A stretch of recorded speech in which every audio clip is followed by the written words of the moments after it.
গল্পটা আমেরিকার রাষ্ট্রপতিকে নিয়ে। হঠাৎ করে একদিন একটা ইন্টারন্যাশনাল মিটিং এ যাওয়ার সময় তার প্লেন ক্র্যাশ করে। প্লেন ক্র্যাশ থেকে সে বেঁচে যায়, কিন্তু সমস্যা তো তখন সৃষ্টি হয় যখন সে জানতে পারে আসলে এসব কিছুই প্ল্যান করা ছিল। কিছু লোক তাকে মারার জন্য তার পিছু নিয়েছে, কিন্তু কেন?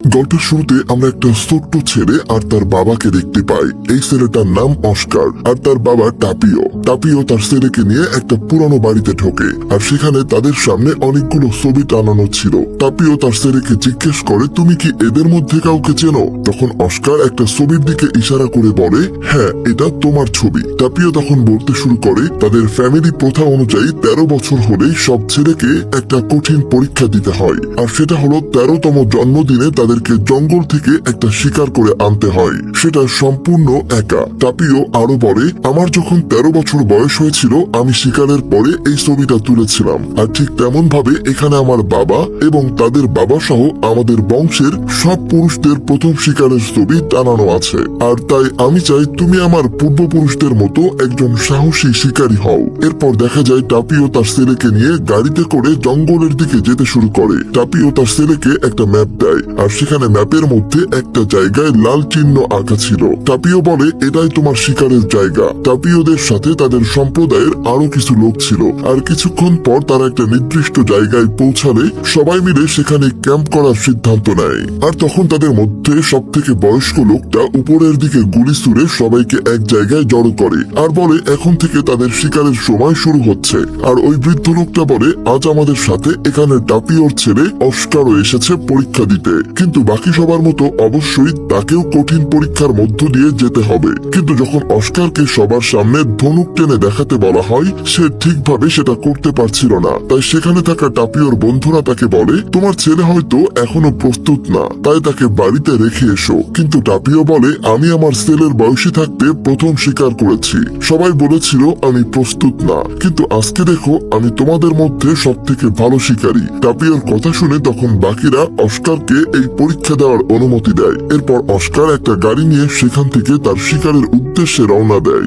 এরপর আমরা দেখি মরিস নামের একজন লোককে দেখতে পাই। মরিস তখন শেভ করছিল, তারপর সে নিজের বুকে থাকা একটা ক্ষত চিহ্নের দিকে তাকিয়েছিল। তারপর সে একটা বুলেট প্রুফ জ্যাকেট পরে যখন বাইরে আসে, তখন দেখা যায় সে একটা বিমানের ভেতরে ছিল। আসলে মরিস আমেরিকার প্রেসিডেন্টের সিকিউরিটি হেড ছিল। প্রেসিডেন্ট আজকে একটা বিশেষ মিটিং এ যাচ্ছে, আর তাই তাকে সুরক্ষা দেওয়ার জন্য মরিসও তার সাথেই যাচ্ছে। তাদের বিমানের পাশে আরো দুইটা ফাইটার প্লেন ছিল, যারা প্রেসিডেন্টের বিমানকে সুরক্ষা দিচ্ছিল। ওয়াশরুম থেকে বের হয়ে মরিস সোজা প্রেসিডেন্টের কাছে চলে আসে, আর তাকে জানায় কিছুক্ষণের মধ্যেই তারা ফিনল্যান্ডে ল্যান্ড করবে। মূলত আজকে সেখানে একটা প্রেস কনফারেন্সে আমেরিকার প্রেসিডেন্ট গুরুত্বপূর্ণ ভাষণ রাখবে। অন্যদিকে তখন জঙ্গলের মধ্যে ছোট্ট অস্কার তার তীর ধনুক দিয়ে শিকার করার প্র্যাকটিস চালিয়ে যাচ্ছিল, কিন্তু তারপরে সে খুব বেশি দূরে তীর ছুড়তে পারছিল না। আর তখন দেখা যায় জঙ্গলের উপর থেকে একটা হেলিকপ্টার উড়ে যাচ্ছে। এই হেলিকপ্টারের ভেতরে বেশ কিছু প্যাসেঞ্জারের সাথে একজন গাইডও ছিল। হেলিকপ্টারটা একটা ফাঁকা জায়গায় ল্যান্ড করার পর সেই দলের লিডার, যার নাম হাজার, সে গাইডকে বিভিন্ন রকম প্রশ্ন করতে থাকে। গাইডও সরল মনে তাদের সব প্রশ্নের উত্তর দিচ্ছিল, কিন্তু কিছুক্ষণ পর দেখা যায় বাকি লোকেরা একটা ব্রিফকেস নামিয়ে আনে হেলিকপ্টার থেকে। সেটা খোলার পর দেখা যায় সেটার ভেতরে একটা মিসাইল রাখা ছিল। এটা দেখে গাইড বুঝতে পারে আসলে এই লোকগুলো নিশ্চয়ই কোনো টেরোরিস্ট সংগঠনের, আর তারা এখানে বেআইনি কিছু একটা করার জন্য এসেছে। তাই সে ভয়ে সেখান থেকে পালানোর জন্য দৌড়াতে শুরু করে। আর তখন হাজার তার লোকেদের কাছ থেকে একটা মিসাইল নিয়ে সেই গাইডকে লক্ষ্য করে ছুড়ে মারে, আর তাদের চোখের সামনে বিশাল একটা বিস্ফোরণে গাইড মারা যায়। অন্যদিকে বিমানের মধ্যে মরিস হঠাৎ করে জানতে পারে তাদের বিমানটাকে কেউ মিসাইল দিয়ে টার্গেট করেছে, আর তাই সে সাথে সাথে বিমানে থাকা সবাইকে জানিয়ে দেয় প্রেসিডেন্টকে এখনই সুরক্ষিত জায়গায় নিয়ে যেতে হবে। আর তাই নির্দেশনা অনুযায়ী সেখানে থাকা প্রত্যেকটা গার্ড প্রেসিডেন্টকে একটা সুরক্ষিত এসকেপ পডের মধ্যে নিয়ে আসে। প্রেসিডেন্টকে এত তাড়াতাড়ি সবকিছু করতে হচ্ছিল যে সে জুতা পরার টাইম পায়নি। মরিস প্রেসিডেন্টকে বলে, ভয়ের কিছু নেই স্যার, আমি আপনার সাথে নিচে দেখা করছি। এটা বলে সে পডের দরজা আটকে সেটাকে বিমান থেকে নিচে ফেলে দেয়, আর সেই সাথে এক এক করে বিমানে থাকা সব গার্ড এসকেপ পডটাকে লক্ষ্য করে নিচে লাফ দেয়। কিন্তু তখন সেখানে থাকা একজন গার্ড লক্ষ্য করে দেখে এর আগে যারা লাফ দিয়েছে তাদের কারো প্যারাসুট খুলছে না। আর যখন সে এটা মরিসকে জানায়, কিন্তু তখন অদ্ভুতভাবে মরিস তার বন্দুকটা বের করে গার্ডকে গুলি করে দেয়, আর সে নিজেও নিচে লাফিয়ে পড়ে। মরিস লাফিয়ে পড়ার সাথে সাথেই নিচে থেকে অনেকগুলো মিসাইল এসে বিমানগুলোকে ধ্বংস করে দেয়, আর বিমানগুলো আকাশ থেকে জঙ্গলের ভেতর পড়তে শুরু করে।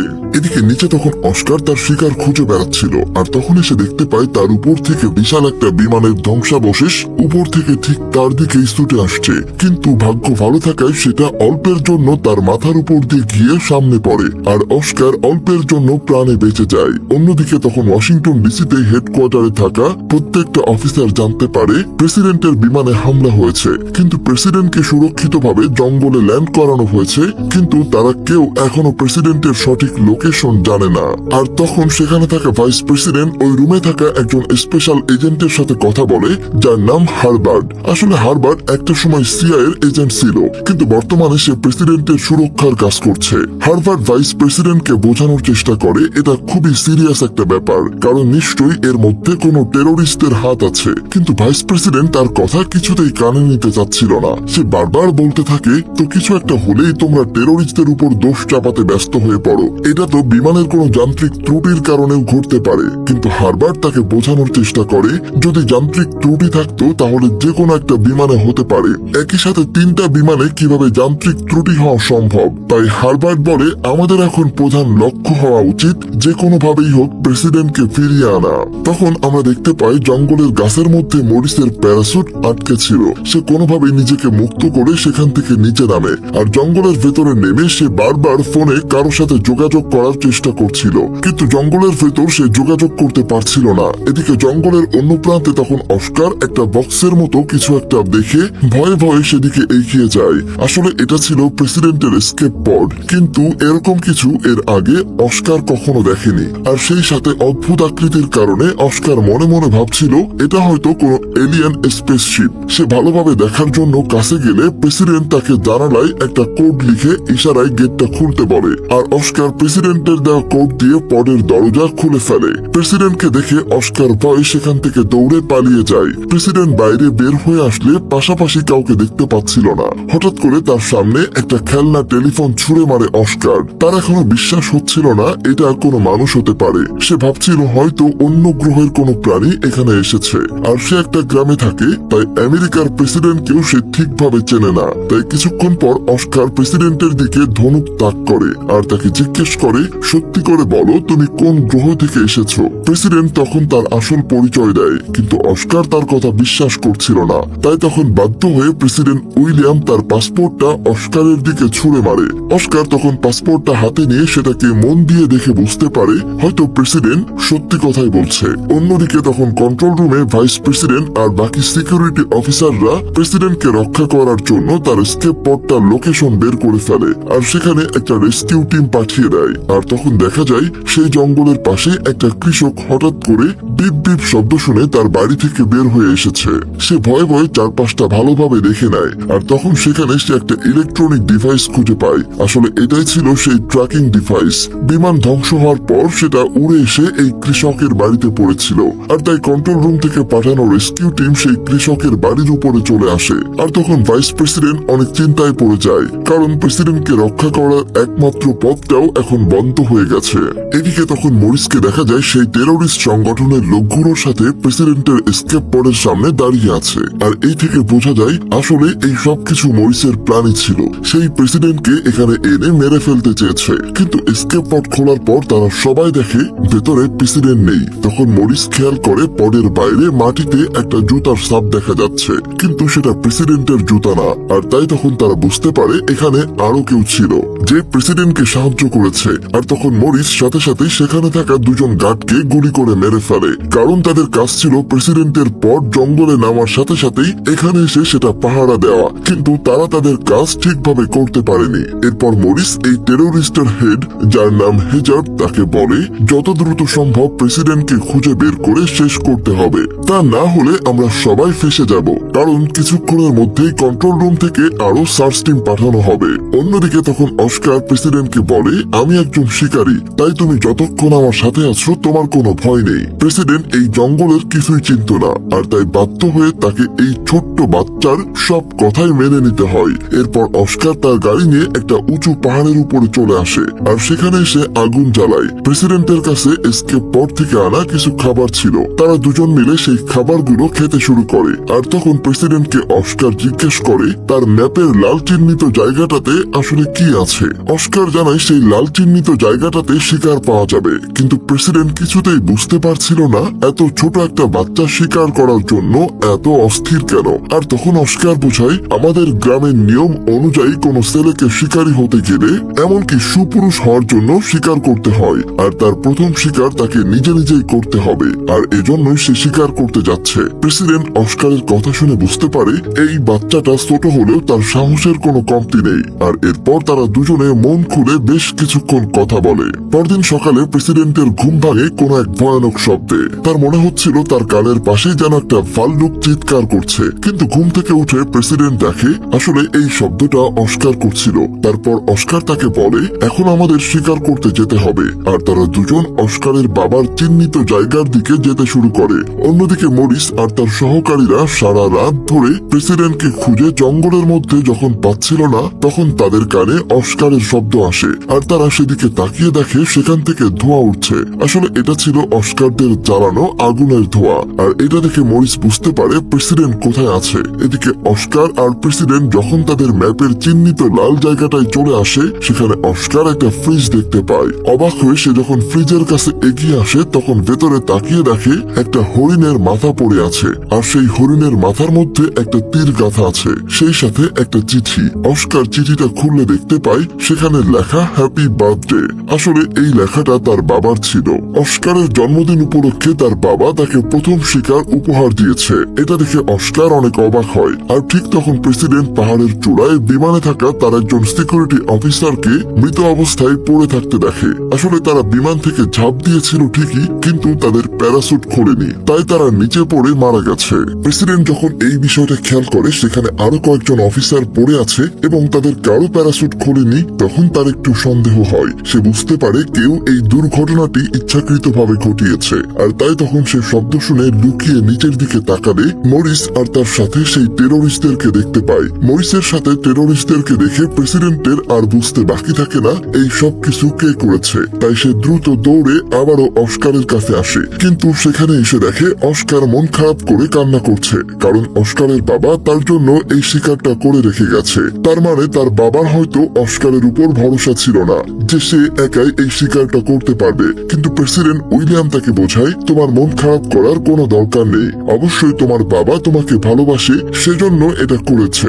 আর এত ছোট বয়সে তোমার নিজেকে প্রমাণ করার কিছু নেই, তুমি জীবনে অনেক সুযোগ পাবে, তাই এখন মন খারাপ করো না, তুমি দ্রুত এখান থেকে চলে যাও। কিন্তু অস্কার এখান থেকে যেতে চাচ্ছিল না। তখন প্রেসিডেন্ট তাকে বোঝায় কিছু খারাপ মানুষ আমার পেছনে পড়েছে, আর তুমি যদি এখান থেকে না যাও তাহলে আমাদের দুজনের বিপদ হবে। কিন্তু অস্কার তারপরও প্রেসিডেন্টকে একা রেখে সেখান থেকে যেতে চায় না। তাদের মধ্যে যখন এসব নিয়ে কথা হচ্ছিল ততক্ষণে মরিস সেখানে চলে আসে, আর মরিসকে দেখে অস্কার তার তীর ধনুকটা তার দিকে তাক করে, কিন্তু তাতেও বিশেষ লাভ হয় না, কারণ অস্কারের তীরটা কিছু দূর সামনে গিয়ে মুখ থুবড়ে পড়ে যায়। এরপর মরিস আর প্রেসিডেন্টের মধ্যে বেশ কিছুক্ষণ লড়াই হয়। তখন প্রেসিডেন্ট চিৎকার করে অস্কারকে সেখান থেকে চলে যেতে বলে।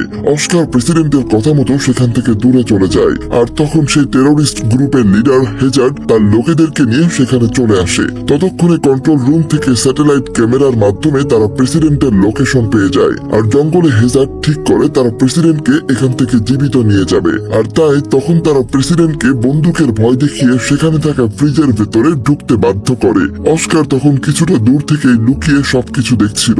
আর ছোট্ট ছেলেটার মধ্যে তখন হঠাৎ করে অনেক সাহস চলে আসে। তার মনে পড়ে সে প্রেসিডেন্টকে কথা দিয়েছিল প্রেসিডেন্ট যতক্ষণ তার সাথে আসতে সে সুরক্ষিত থাকবে, তাই সে তার কথা রাখার সিদ্ধান্ত নেয়। আর মরিসরা যখন প্রেসিডেন্টকে ফ্রিজে ঢুকিয়ে হেলিকপ্টারে বেঁধে নিয়ে যাওয়ার চেষ্টা করছিল, অস্কার তখন লাফ দিয়ে ফ্রিজের উপরে এসে পড়ে। কিন্তু কিছুক্ষণের মধ্যেই হেলিকপ্টারে থাকা মরিস অস্কারকে দেখে ফেলে। তাই অস্কার থেকে পিছু ছাড়াতে সে পাইলটকে বলে ফ্রিজটাকে জঙ্গলের মধ্যে নিয়ে যেতে, যাতে অস্কার গাছের সাথে ধাক্কা লেগে নিচে পড়ে যায়। আর সত্যি সত্যি একটা সময় অস্কার জঙ্গলেই পড়ে যায়, কিন্তু তারপরে সে প্রেসিডেন্টের পিছু পিছু দৌড়াতে থাকে।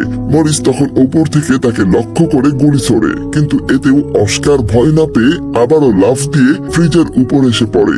অস্কার এবার আর দেরি না করে তার কাছে থাকা ছুরি দিয়ে ফ্রিজ সহ প্রেসিডেন্টকে নিচে ফেলে দেয়, কিন্তু এটা দেখে মরিস আবারও উপর থেকে গুলি করতে শুরু করে। আর তখন গুলির হাত থেকে বাঁচতে অস্কার ও প্রেসিডেন্টের সাথে ফ্রিজের ভেতর ঢুকে পড়ে, কিন্তু তখন মরিসও নিচেই আসছিল, তাই অস্কার নিজের শরীরের ওজন কাজে লাগিয়ে ফ্রিজটাকে পাহাড়ের উপর থেকে নিচে গড়িয়ে ফেলে দেয়। আর এটা বেশ কিছু দূর গড়িয়ে এসে একটা ঝর্ণার পানিতে পড়ে। এরপর সেটা ভাসতে ভাসতে নদীতে চলে আসে, কিন্তু ভেতরে থাকা অস্কার আর প্রেসিডেন্ট দুজনেই আহত হয়ে পড়েছিল। ফ্রিজটা নদীতে চলে আসলে অস্কার আর প্রেসিডেন্ট ফ্রিজ থেকে বের হয়ে আসে। তখন প্রেসিডেন্ট খেয়াল করে তারা যেখানে ভেসে আছে ঠিক সেখানেই প্রেসিডেন্টের বিধ্বস্ত বিমানটা পড়ে আছে। মরিস আর বাকিদের হাত থেকে বাঁচতে প্রেসিডেন্ট ঠিক করে তারা বিমানের ভিতর গিয়ে লুকাবে, তাই তারা ফ্রিজ থেকে পানিতে ডুব দিয়ে বিমানের দিকে যেতে শুরু করে। আর তখন কন্ট্রোল রুমে ভাইস প্রেসিডেন্ট খেয়াল করে তাদের একজন অফিসার ফ্রেড তখনও ফোনে কাউকে মেসেজ করছিল।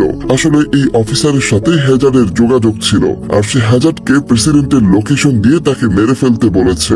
অস্কার আর প্রেসিডেন্ট যখন বিমানের ভেতরে আসে তখন সেখানে দেখে চারপাশে বিমানের ক্রুদের মৃতদেহ পড়ে আছে, আর ঠিক করে রেস্কিউ টিম আসার আগ পর্যন্ত তারা এখানেই লুকিয়ে থাকবে। কিন্তু তাদের এই প্ল্যানও বেশিক্ষণ টেকে না, কারণ কিছুক্ষণের মধ্যে বিমানের ছাদ ভেঙে হ্যাজার্ড সেখানে চলে আসে। আর এবার হ্যাজার্ড তার কাছে থাকা একটা বোম সেখানে চালু করে দেয়, কারণ এর আগে তাদের প্ল্যান ছিল প্রেসিডেন্টকে জীবিত নিয়ে যাবে, কিন্তু এখন যেহেতু নির্দেশ এসেছে তাকে মেরে ফেলতে হবে, তাই সে বোমা ফিট করে যখন উপরে উঠতে যাবে তখন উপর থেকে মরিস হেলিকপ্টারের রশি খুলে নিচে ফেলে দেয়। আর এটা দেখে প্রেসিডেন্ট হ্যাজার্ডকে নিয়ে একটু মজা করে। প্রেসিডেন্ট বলে, আমি জানি যখন কেউ ধোকা দেয় তখন অনুভূতিটা কেমন হয়, কিন্তু এতে হ্যাজার্ড রেগে গিয়ে প্রেসিডেন্টের উপর হামলা করে। প্রেসিডেন্ট কোনোভাবে নিজেকে বাঁচাচ্ছিল, কিন্তু সে প্রফেশনাল ফাইটার না হওয়ায় বেশিরভাগ সময় মার খাচ্ছিল।